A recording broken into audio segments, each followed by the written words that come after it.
Peace, baby. Prospector Tripp. I wanted to clarify a little bit of stuff on these watch bands. During the last video that I did on these watch bands, how to take them apart, how much percentage was gold-filled material and whatnot, I didn't really show you any real good bad examples of how difficult some of them are to take apart. So I separated a few out here. I'm going to show you here. This type here,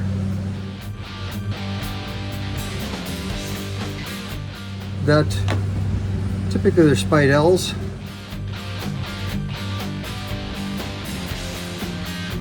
Yeah, these stretchy dudes like this, these are the difficult ones basically, in my opinion.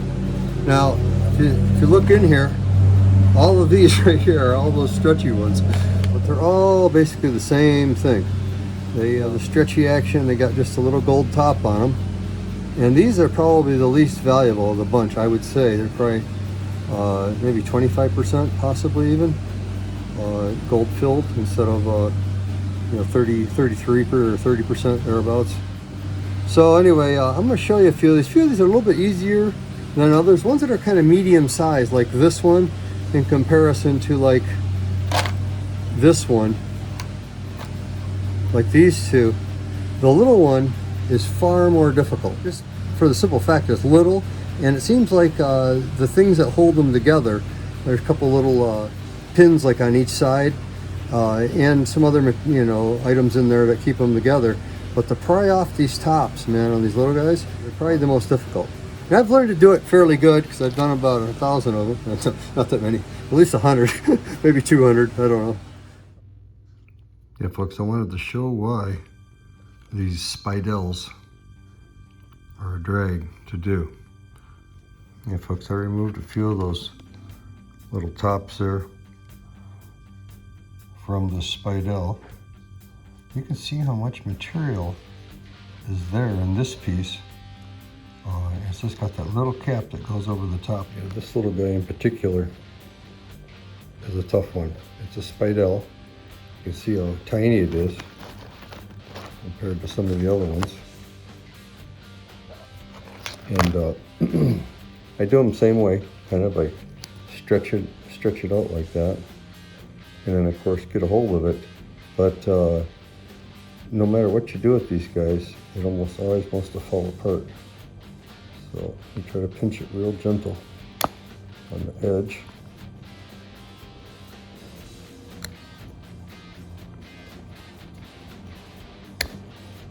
Yeah, these are tough.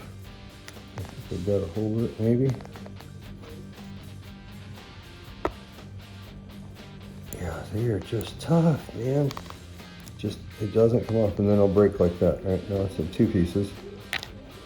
Then, yeah, they're just tough to get off. You can get them off, but yeah, they're very hard. Anyway, I can get them off, but yeah, they're hard. They're much more difficult. Little spidels, these little micro ones, they are tough. Yeah, these are difficult. These guys here, this is a stretchy one too, but you see how it's diagonal. It's not like a straight pull. These guys are not bad to take off. Quite easy. And I think the value on these are a little better. Let me show you a couple more examples. There's another diagonal kind of stretchy one.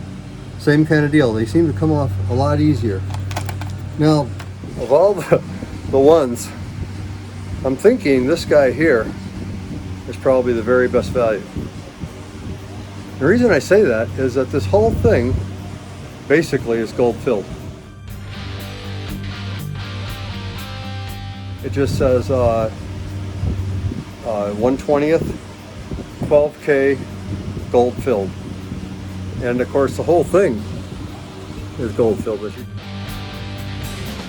Now I'm not sure about this part right here.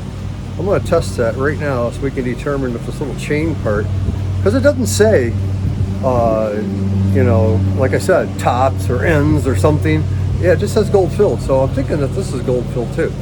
I really, I've been pulling these out up to this point and just kind of putting them off to the side and stash, but I got some of them to test. I want to test that. I think it's all gold filled. Yeah, this is the guy right here. This is the ones I want to play around with a little bit. This is a piece of that same type of gizmo. you know. Gold filled also. It didn't say like, you know, stainless steel, blah, blah, blah. These guys also, they said the tops, but these pieces all have a little gold tint to them. And some of them that were silver colored have like a silver tint. I'm gonna test those also and just see if the gold on them. Might be the ticket guys here. They might be gold filled all the way, but we're gonna find it out. These Spidell looking things, it probably takes twice as long or maybe even 3 times as long to do these, maybe 4 times as long in some case compared to some of these other ones.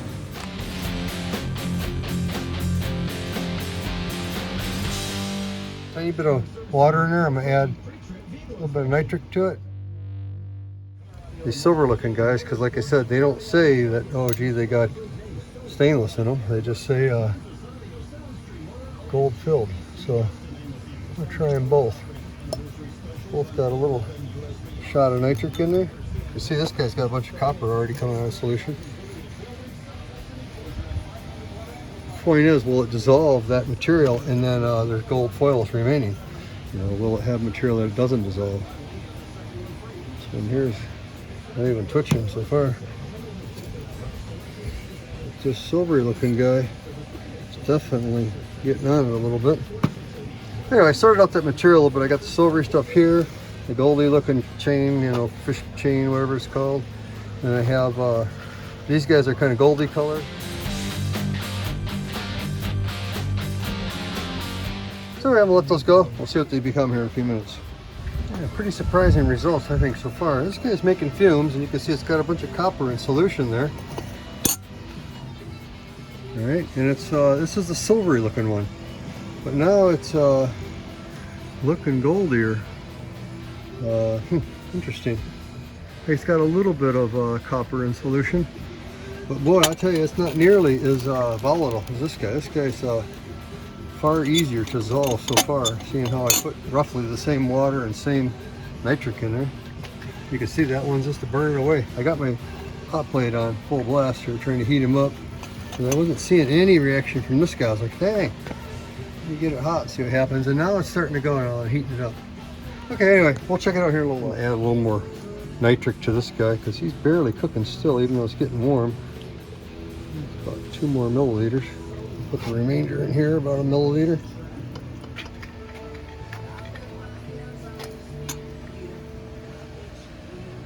Now this guy's about done, right? You can see it's fizzling away and just about toast.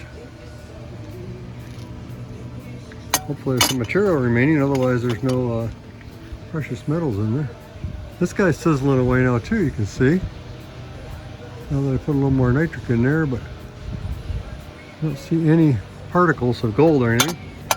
Anyway, I'm gonna keep toasting them, see what happens. Now that one's not making any more fumes, and there's definitely some material remaining, which is likely gold, I would have to say. This guy here, what's this doing? This was the original, the gold one. It's still got quite a few little pieces that it's cooking on. I put the remainder of the little silver dudes in that little beaker there. I'm gonna pour this liquid right in there. Yeah, look at the fumes that thing's making now. Yeah, so yeah, there's plenty of active nitric. So this, yeah, was not fuming at all. So that's precious metals there, baby. It surely is. Yeah, folks, it was very apparent that both these guys are gold filled. And so I grabbed up the silver and the gold little fishbone chains, and I stuck them both in these, add a little more water and another squirt of nitric. I'll let them cook. I also took this guy here, which is the gold color of this stuff, and I put it in a little bit of dilute nitric, and we'll see what that becomes. Good score though on the first two, those fishbone looking guys. Yeah, gold filled, so that's really good. You can see on this material here, folks, that you know, like foils now, really light, you know. And yeah, that's gonna be gold. So that one for sure has gold. This is the golden colored one, which they're really goldy color still now. You can see a slide test, they're definitely heavier than the liquid. Yeah, that's gold there too. So yeah, those two watch bands did pretty good. This other one in the back here, this was some copper looking material that came off of, you can see there's a little bit of black material in the bottom of that. You see it maybe? Oh, yeah, there you go. You see that? That should be, yeah, that'll probably be precious metals, I'd have to say. But what those came off of is I had two different colors of these watch bands. One of them was gold and the other one was kind of silvery colored. And I knew they were steel and they're very magnetic. But, you know, with that kind of coating on them, I wanted to make sure that there wasn't something in there. And in fact, there certainly was. So.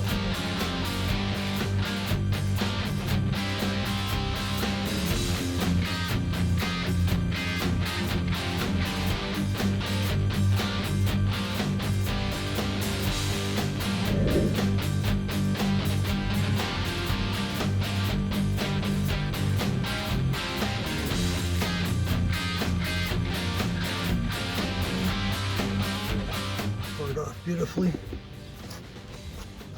Yeah, look at those. Pretty dang good.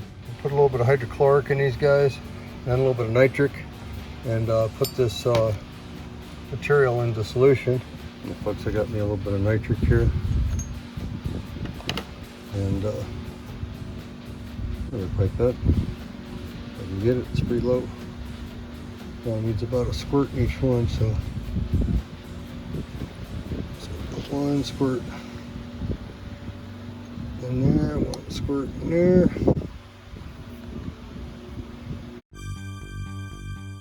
Pipette of sulfuric here. Just a couple of drops in each one.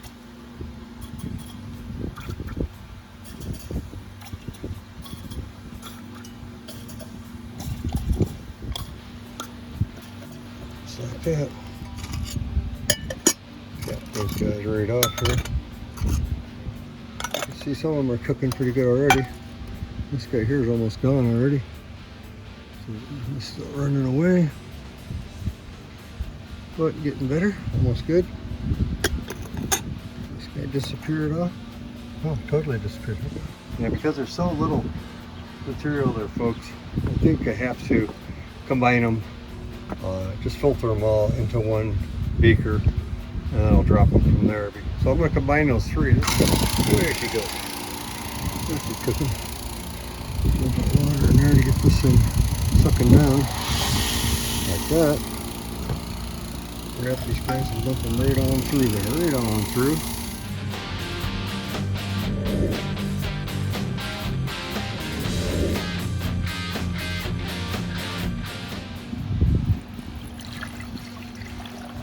Combined solutions.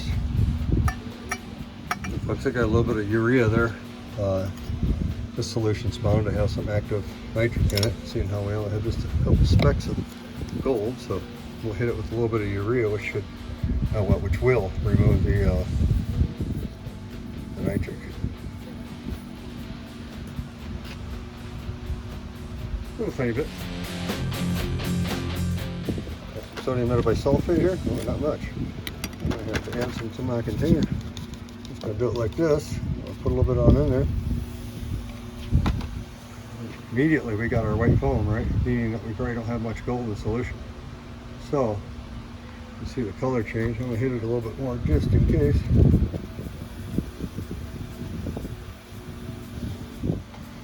And see how long the foam is staying on top? Yeah. Yeah, it's done. Yeah, she's turning right now. Boom, gold coming out of solution from liquid to metal. Okay, folks, I'm going to turn that dude off now. It's been about 45 minutes. Solution looks nice and clear. Definitely got some gold in the bottom. Pretty clean, actually. You don't want to slide. That's for sure. You don't want to slide.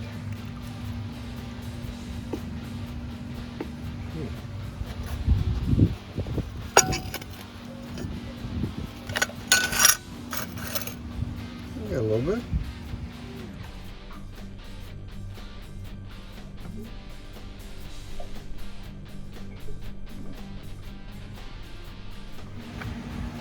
Gold looks like it's cleaned up pretty well there, folks.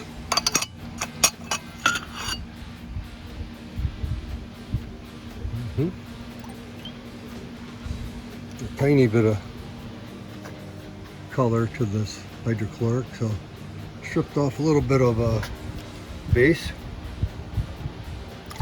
tater it out of there. Yeah, rinse it off the water a couple times, and then we'll dry it out. See what we get. But folks, you can see my scales zeroed out. This here gold that we just been playing around with here out of those wash bands. Seeing what we got. That's about it. Yeah, we got about almost, yeah, about 0.2. Rock on there, baby. Ooh, 0.2. That's great.